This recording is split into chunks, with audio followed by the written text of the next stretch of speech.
வணக்கம். வரலாறு கேள்வி. கிழக்கிந்திய வணிகக் குழு இதை பற்றி தான் நம்ம இப்போ பார்த்துருக்குறோம். முதல் கேள்வி இன்னைக்கு, கிழக்கிந்திய வாணிகக் குழுவின் ஆட்சி காலத்தில் இந்தியாவில் டேஷ் நாகரிகம் மிக வேகமாக பரவியது. இதனால் பழமை பற்றாளர்கள் மிகவும் அச்சம் கொண்டனர். ஆங்கிலேயர்களுடைய நாகரிகம் வந்து மேலை நாகரிகம், நம்மளோட நாகரிகம் வந்து கீழே நாகரிகம். அப்போ மேலை நாகரிகம், அதாவது ஆங்கிலேயர்களின் நாகரிகம் மிக அதிகமாக இந்தியாவில் பரவியதுனால யார் மிகவும் பழமை பற்றாளர்கள் இந்தியாவில் இருந்தவங்க அச்சமடைந்தார்கள். அடுத்த இரண்டாவது கேள்வி, கீழ்கண்ட கூற்றுகளை ஆராயவும். ரயில் தந்தி தபால் முறைகள், மேநாட்டு கல்வி முறை, உடன்கட்டை ஏறுதல், ஒழிப்பு சட்டம், குழந்தை கொலை சட்டவிரோதமாக்கல், கைம்பெண்களின் மறுமண சட்டம் முதலிய சீர்திருத்தங்களின் இந்தியர்களின் அச்சத்தை மேலும் அதிகப்படுத்தின. கரெக்ட். இந்த ஆங்கிலேயர்களோட இந்த சமூக சீர்திருத்தங்கள்லாம் வந்து இந்தியர்களை அச்சம் கொள்ள செய்தனர்.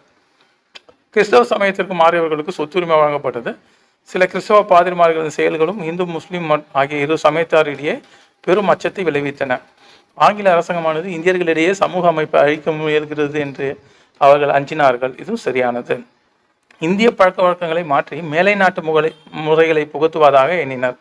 மேலும் இந்தியரை கிறிஸ்தவ சமயத்திற்கு மாற்றவும் முயலுகின்றனர் என கருதினர். அதான் மத மாற்றம் மற்றும் சமய சீர்திருத்தம், சமூக சீர்திருத்தம் இவையெல்லாம் வந்து இங்க இருந்த பழமையான மக்களிடையே வந்து என்ன ஆயிடுச்சு, பழமைவாதிகளிடையே ஒரு முரண்பட்ட நிலையை ஏற்படுத்தியது. அப்போ கீழ்கண்ட கூற்றுகள் அனைத்தும் சரியாக உள்ளது. அடுத்து, கடல் கடந்து செல்லுதலை சமய கோட்பாடுகளை மீறும் செயலாக டேஷ் வீரர்கள் என்னன்னா இந்து வீரர்கள் கருதினார்கள். அதாவது பர்மா மியான்மருக்கு கடல் கடந்து செல்ல வேண்டும். அப்போ அந்த நிலையை அடையும் போது இந்துக்கள் வந்து கடலை தாண்டி செல்வது புனிதம் அன்று என்று கருதினர். அடுத்த கேள்வி, ஆங்கில படையில் ஐரோப்பியர்களை விட இந்தியர்களை எண்ணிக்கையில் மிகுதியாக இருந்தனர். எனவே ஆங்கில ஆட்சியை எளிதில் வீழ்த்திவிட முடியும் என நம்பிக்கை டேஷ் இடையே காணப்பட்டது. யார்கிட்டனா இந்திய அந்த சிப்பாய் வீரர்களிடையே காணப்பட்டது. ஆங்கில படைகள் கட்டமைக்கப்பட்டிருந்த போது அதில் ஐரோப்பியர்களை விட இந்தியர்களுடைய எண்ணிக்கை தான் வந்து அதிகமாக இருந்துச்சு. அதே நேரத்தில் மிக உயர்ந்த பதவி, பீரங்கி படை, இந்த மாதிரி ஆயுதங்களை எல்லாம் வந்து கையாள்வதற்கு வந்து ஆங்கில படைகள் தான் வந்து இருந்தது. காலாட்படை எண்ணிக்கையில் வந்து இந்திய வீரர்கள் வந்து அதிகமாக இருந்தாங்க. அப்போ இந்த பெரும்புரட்சி நடைபெறுவதற்கு முன்னாடி ஐரோப்பியர்களோட இந்தியா தானே அதிகமாக இருக்கிறோம், அப்போ எளிதில் ஆங்கிலேயரை வீழ்த்த முடியும் என்று இந்திய சிப்பாய்கள் வந்து எண்ணினர். அடுத்து, படை வீரர்களுக்கு புதியதாக டேஷ் துப்பாக்கி வழங்கப்பட்டது. அதில் பசு அல்லது பன்றியின் கொழுப்பு தடவிய தோட்டாக்கள் பயன்படுத்த வேண்டியதாயிற்று. எதுனா என்ஃபீல்டு ரக துப்பாக்கி. இந்த என்ஃபீல்டு ரக துப்பாக்கி இது பண்ணும்போது அதனுடைய குண்டை வந்து வாயில் கடித்து இழுக்க வேண்டும். அப்போ அந்த தோட்டாக்களில் வந்து பசு கொழுப்பு, அதை வந்து இந்துக்கள் வந்து புனிதமற்றதாக கருதினர். அதே நேரத்தில் பன்றியின் கொழுப்பும் தடவப்பட்டிருப்பதாக ஒரு தகவல். அதை வந்து இஸ்லாமியர்கள் வந்து ஒரு புனிதமற்ற தன்மையாக பன்றியை கருதுகிறாங்க. அப்போது இந்த துப்பாக்கியில் இருக்கிற அந்த தோட்டம் வந்து வாயில் கடித்து இழுக்கிறது புனிதமற்றது அப்படின்னு கருதுனாங்க. அப்போ அந்த புதிய ரக துப்பாக்கியை வந்து இன்ட்ரடியூஸ் பண்ணுறாங்க, அறிமுகப்படுத்துகிறாங்க இந்திய சிப்பாய்களிடையே. அந்த துப்பாக்கி பேர் தான் வந்து என்ஃபீல்டு ரக வகை. 1857 ஆண்டு புரட்சியின் முதல் அறிகுறி தோன்றியது வங்காளத்தில் இருந்த டேஷ் என்னும் இடத்தில் ஆகும். எந்த இடத்துலனா பேரக்பூர் என்ற இடத்துல தான் வந்து இந்த புரட்சியின் முதல் அறிகுறி தோன்றியது. வங்காளத்தில் பேரக்பூரில் தான் வந்து தோன்றுகிறது. 1857 ஆண்டு மார்ச் மாதம் 29ஆம் நாள், முக்கியமான நாள், டேஷ் என்ற இந்து வீரர் இரு ஆங்கில அதிகாரிகளை தம் வாளால் வெட்டினார். ஆனால் அவர் ஆங்கிலேயரால் பிடிக்கப்பட்டு தூக்கிலிடப்பட்டார். யாருன்னா மங்கள் பாண்டே. இந்த சிப்பாய் தான் வந்து என்ன பண்ணுறாரு, என்ஃபீல்டு ரக துப்பாக்கியை தொட மறுத்து தன்னுடைய உயர் அதிகாரிகளை கொன்றுறாரு. பின்ன இவரை வந்து தூக்கில் போட்டுறாங்க. அது என்னைக்கு நடந்துச்சுன்னு பார்த்தீங்கன்னா 1857 மார்ச் 29ஆம் தேதி. 1857 ஆண்டு மே மாதம் 10ஆம் நாள் டேஷில் இருந்த இந்திய படை வீரர்கள் வெளிப்படையாக பெரும் கிளர்ச்சியை தொடங்கினர். மே மாதம் 10ஆம் தேதி தான் வந்து கிளர்ச்சியை தொடங்குறாங்க. அவர்கள் சிறைச்சாலைகளில் புகுந்து சிறைப்படுத்தப்பட்ட தம் தோழர்களை விடுவித்தனர். அங்கிருந்த ஐரோப்பியர்களை கொன்று அவர்களுடைய வீடுகளுக்கும் தீ வைத்தனர். எந்த இடத்துலனா மீரட்டில் தான் வந்து கலவரம் முதல்ல தோன்றுகிறது. எந்த ஆண்டு எந்த மாதம்? 1857 மே 10ஆம் நாள் மீரட்டில் இதாகுது. மங்கள் பாண்டே தூக்கிலிடப்பட்ட நாள் வந்து மார்ச் 29.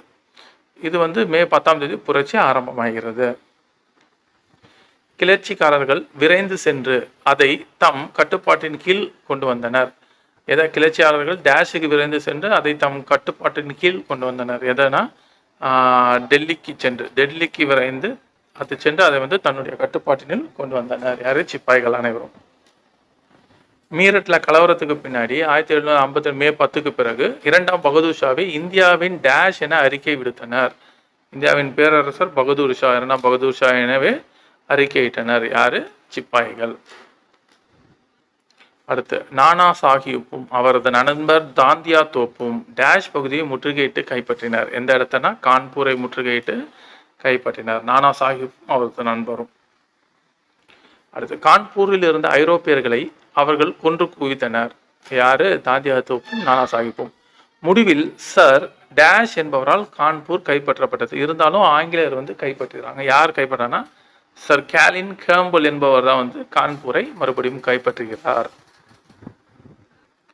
1857 செப்டம்பரில் ஆங்கிலேயர்கள் டேஷை மீட்டனர். எதை மீட்டனர்? டெல்லியை மீட்டனர். மறுபடியும் என்ன ஆயிடுச்சு? பேரரசராக அறிவிக்கப்பட்ட பகதூர் ஷாவை வீழ்த்தி டெல்லியை வந்து ஆங்கிலேயர்கள் மறுபடியும் கைதுபட்டனர். பகதூர் ஷா கைது செய்யப்பட்டு டேஷுக்கு அனுப்பப்பட்டார். பகதூர் ஷாவுடைய 2 மகன்களும் கொலை செய்யப்பட்டுவாங்க. 2ஆம் பகதூர் ஷா முகலாய அரசர் கைது செய்யப்பட்டு அவரை வந்து மியான்மரில் இருக்கிற ரங்கூனுக்கு நாடு கடத்தப்படுவார். அதோட முகலாய பேரரசு என்பதை முற்றிலுமாக அழிந்துவிடும்.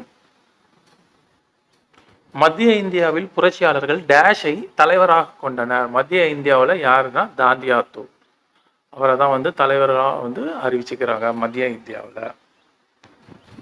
அடுத்து டேஷ் ஊரில் நடந்த போரில் ஆண் உடையில் போரிட்ட ஜான்சி அரசி கொல்லப்பட்டார். தாந்தியா தோப்பு ஆங்கிலேயரால் தூக்கிலிடப்பட்டார். ஏன்னா குவாலியர் பகுதியில் நடந்த போர்ல வந்து ஜான்சி ராணி கொல்லப்பட்டாங்க. நானா சாஹிப் டேஷ் நாட்டிற்கு துரத்தப்பட்டு அங்க அவர் இறந்தார். நானா சாஹிப் எங்க துரத்தப்பட்டார்னா? நேபாளம் நாட்டிற்கு.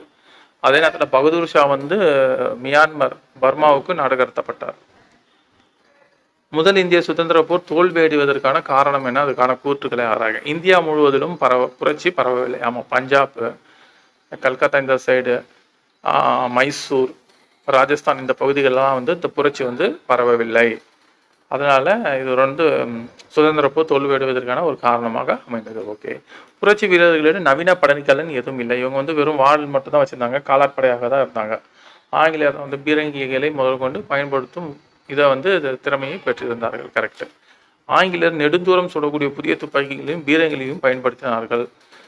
இவங்களை ஒருங்கிணைக்கக்கூடிய திட்டம் எதுவும் காணப்படவில்லை. யாரு? இந்திய புரட்சியாளர்களையும் அந்த மன்னர்களையும் ஒருங்கிணைக்கக்கூடிய திட்டமில்லை. அனைத்துமே வந்து சரியான காரணமாகும். இந்த பொறுத்துக என்னன்னு பார்த்தீங்கன்னா, யாரெல்லாம் ஆங்கிலேயருக்கு ஆதரவாக இருந்தாங்க? பஞ்சாப்ல யார் இருந்தா ஆங்கிலேயருக்கு ஆதரவாக? சீக்கியர். கரெக்டாக இருக்குது.